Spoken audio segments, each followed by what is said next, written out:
Bonjour à chacun, nous allons continuer à parler de la notion d'onde et nous allons voir qu'elle peut transporter avec elle de l'information. Donc voilà un sismogramme, c'est-à-dire un capteur qui a détecté un tremblement de terre, ce capteur étant situé en Islande. Le tremblement de terre, lui, a eu lieu au Mexique. Alors on voit ici des ondes de forme un petit peu compliquée qui s'étalent au cours du temps. On a plusieurs informations sur ce signal. Tout d'abord, on voit qu'on a des lettres P et S. P signifie onde primaire et S onde secondaire. Alors les ondes primaires correspondent aux ondes longitudinales. Je vous rappelle que la perturbation est dans le même sens que la propagation. Et S, ce sont les ondes transversales. Donc la perturbation et la propagation sont perpendiculaires. Alors on voit qu'elles n'arrivent pas aux mêmes instants, ça veut dire que ces ondes ne vont pas à la même vitesse. Alors vous avez tout en haut, ici encadré, les instants auxquels ont été récupérées les ondes P et S, et vous avez l'origine du séisme à 4h49 minutes et 21 secondes. Et bien, grâce à ces informations, on peut déterminer la durée de propagation de ces ondes. Et si nous avons l'information sur la distance, donc 7718 km séparent le Mexique de l'Islande, et bien grâce à la distance et à la durée, on va pouvoir déterminer la vitesse de ces ondes.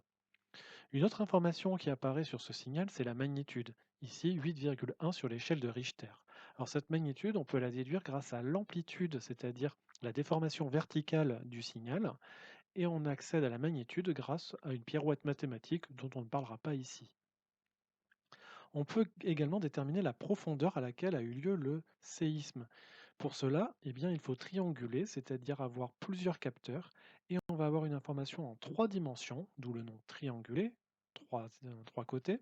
On va pouvoir déterminer la profondeur du séisme. Donc vous voyez qu'on peut avoir beaucoup d'informations grâce à ce signal. Un autre signal sur lequel on peut avoir de l'information, c'est l'onde sonore. Par exemple, si on joue ici la note au diapason, et bien voilà ce que ça donne au cours du temps. Vous avez un signal qui est difficilement exploitable.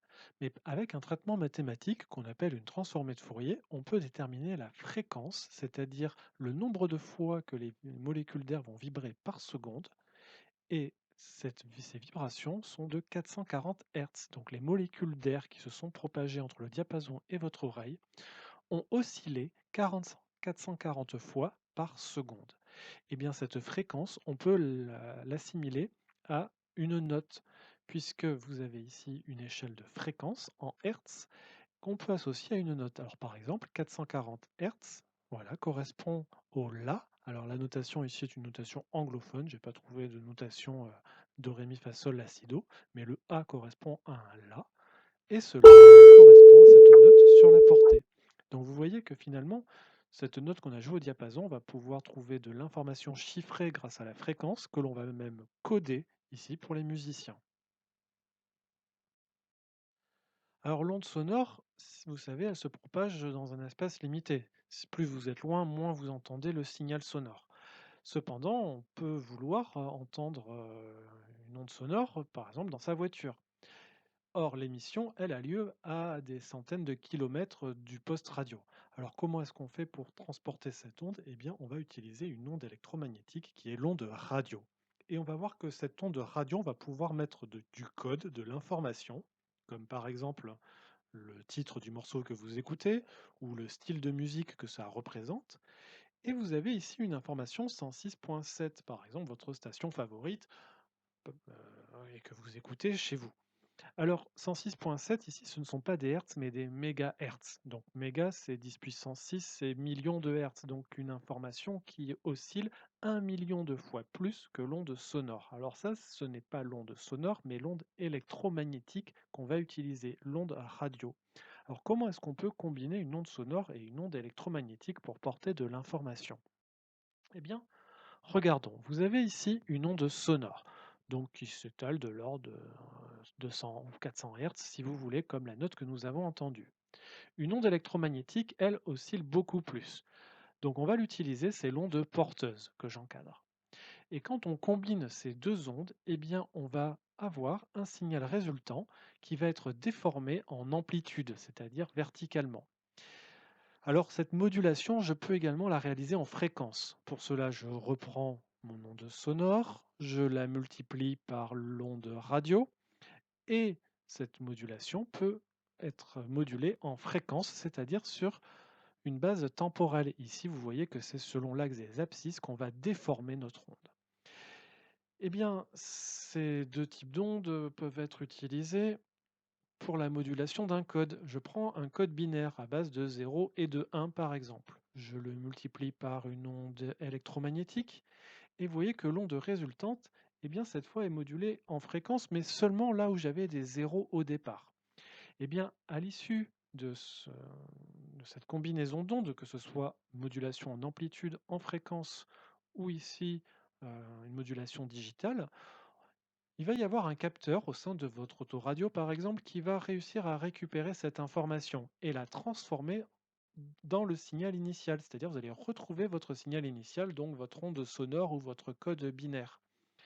Et évidemment, vous allez pouvoir écouter votre musique dans la voiture sans problème. Alors, regardons un peu plus près ce code binaire.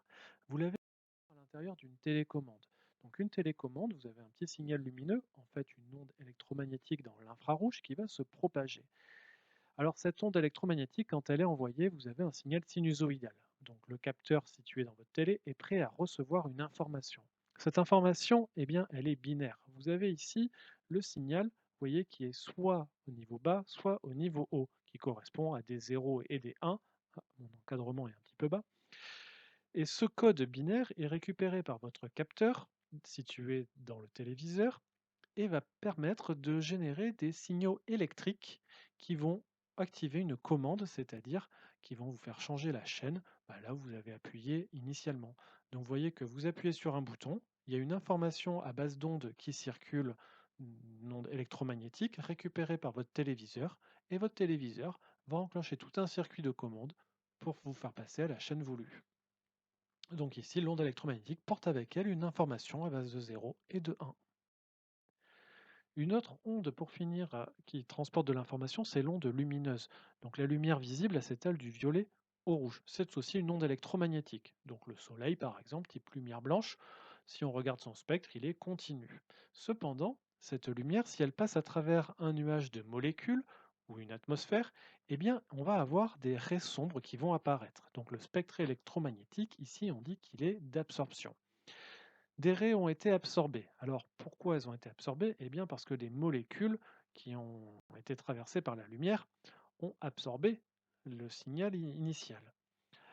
Alors ce signal initial, eh bien, euh, on peut, on peut déterminer les molécules qui ont été traversées par le signal initial grâce à ce qu'on appelle le spectre d'émission. C'est-à-dire qu'au XIXe siècle, on a identifié que chaque substance, chaque molécule, chaque élément avait une signature bien particulière, qui est sur un fond noir avec des raies colorées. Et vous voyez la complémentarité entre les deux signaux. En bas, vous avez un spectre d'émission, en haut, un spectre d'absorption. Eh bien, si vous arrivez à comparer votre spectre d'absorption avec une banque de données, par exemple ici vous avez les spectres de l'hydrogène, de l'hélium, du néon, du sodium et du mercure, eh bien vous pouvez identifier quelles ont été les molécules traversées. Donc si on s'amuse ici, vous voyez que vous avez des bandes dans le bleu, une bande verte, une bande jaune et deux bandes dans le rouge. Eh bien si on regarde un petit peu les spectres qui nous sont proposés à gauche, on va pouvoir dire que le mercure est probablement la substance qui ici a été traversée. Voilà, donc vous voyez qu'à travers le spectre d'absorption, on peut avoir de l'information ici sur les molécules qui ont été traversées par la lumière.